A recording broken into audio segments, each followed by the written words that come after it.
नमस्कार बच्चों, मैं सुनील कुमार हिंदी प्रवक्ता आपको सूरदास द्वारा रचित सूरदास के पद कविता के बारे में बता रहा हूँ। और हमारे जो ये पद हैं वो सूरदास द्वारा रचित सूर सागर के भ्रमर गीत में से लिए गए हैं। उद्धव तुम हो अति बड़भागी। गोपियाँ उद्धव से कहती हैं कि ए उद्धव तुम हो, तुम अति होता अत्यधिक बड़भागी होता है भाग्यशाली। देखिए यहाँ गोपियाँ हैं उद्धव को भाग्यशाली कहते हुए भाग्यहीन सिद्ध कर रही हैं। तो गोपियाँ उद्धव से कहती हैं कि हे उद्धव तुम बहुत भाग्यशाली हो।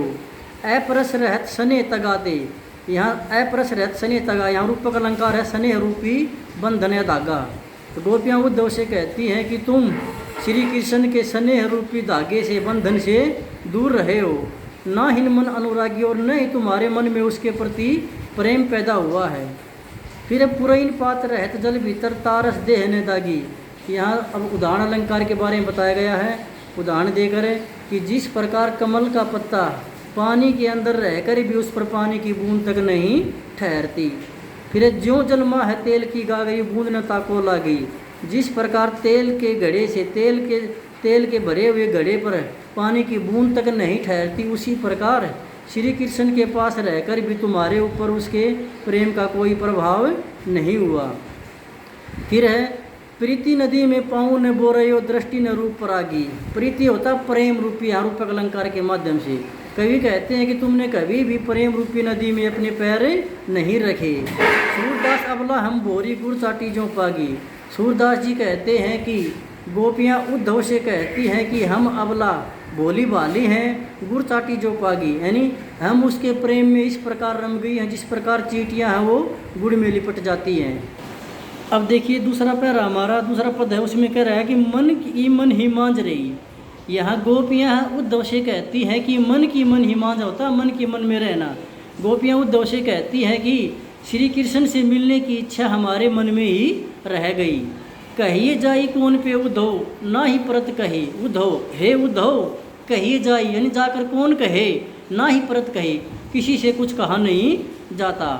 अवधि आधार आस आवन, यहाँ अनुप्रास अलंकार के माध्यम से बताया गया है। अवर्ण की आवृत्ति है।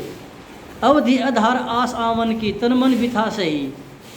हम श्री कृष्ण के आने की अवधि होता है समय, हम श्री कृष्ण की आने की अवधि को आधार होता है आधार, हम श्री कृष्ण के आने की अवधि को आधार मानकर तन और मन से बिथा होता दुखों को सही मानी सहन करना।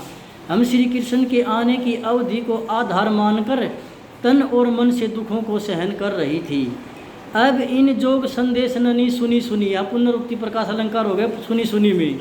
परंतु अब इस जोग के संदेश को सुनकर बिरहनी बिरह दही, हम विरहणियाँ उसके विरह में दही मानी जलना। परंतु अब इस योग के संदेश को सुनकर हम विरहणियाँ उसके विरह में और अधिक जलने लग गई हैं।